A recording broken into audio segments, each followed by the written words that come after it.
আর এই মুহূর্তে একটি বড় খবর দেব আপনাদেরকে। খাস কলকাতাতে শ্লীলতাহানির অভিযোগ। খাস কলকাতায় শ্লীলতাহানির অভিযোগ প্রগতি ময়দান থানা এলাকাতে মহিলার শ্লীলতাহানি করা হয়েছে বলে জানা যাচ্ছে।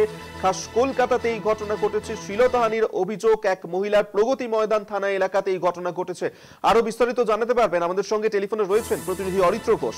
অরিত্র, পুলিশ সূত্রে জানা যাচ্ছে যে প্রগতি ময়দান থানা এলাকায় যে আম্বেদকর ব্রিজ রয়েছে, সেই আম্বেদকর ব্রিজের সামনে একটি বাস স্ট্যান্ডে দাঁড়িয়ে ছিলেন এই তরুণী, এবং তিনি দাঁড়িয়ে থাকার সময় একটি গাড়িতে করে তিনজন যুবক আসেন, এবং সেই তিনজন যুবকের মধ্যে একজন যুবক ওই তরুণীর পূর্ব পরিচিত ছিল বলে পুলিশ সূত্রে জানা যাচ্ছে।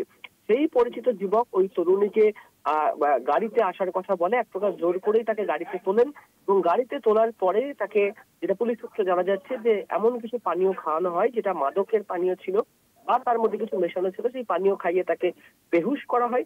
বেহুশ করার পরেই তারপর তাকে আউটসাইড মলেস্টেশন, অর্থাৎ বাইরে থেকে তাকে শ্লীলতাহানি করা হয়েছে বলে অভিযোগ উঠছে ওই তিন যুবকের বিরুদ্ধে। এবং উল্লেখযোগ্যভাবে এই তিনজনের মধ্যে একজন ওই তরুণীর পরিচিত ছিল বলে জানা যাচ্ছে পুলিশ সূত্রে। পরবর্তী ক্ষেত্রে তরুণীকে হাসপাতালে নিয়ে যাওয়া হয়। ইতিমধ্যে লিখিত অভিযোগ জানানো হয়েছে প্রগতি ময়দান থানায়। মামলা রুজু করে প্রগতি ময়দান থানার পুলিশ গোটা ঘটনার তদন্ত শুরু করেছে, এবং যারা জড়িত, যে তিনজনের বিরুদ্ধে মূলত অভিযোগ উঠছে, সেই তিনজনের খোঁজ চালাচ্ছে লালবাজারের পুলিশ আধিকারিকরা। এবং যে পরিচিত রয়েছে, যার নাম তরুণীর কাছ থেকে জানা গেছে, পরিচিত যুবকের, তাকে মূলত খোঁজ করে বাকিদের খোঁজ পেতে চাইছেন লালবাজারের গোয়েন্দারা তথা প্রগতি ময়দান থানার পুলিশ।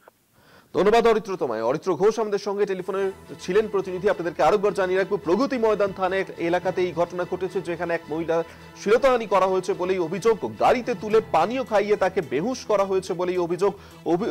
তিনজন যুবকের বিরুদ্ধেই এই অভিযোগ, শ্লীলতাহানির অভিযোগ তিন যুবকের বিরুদ্ধে।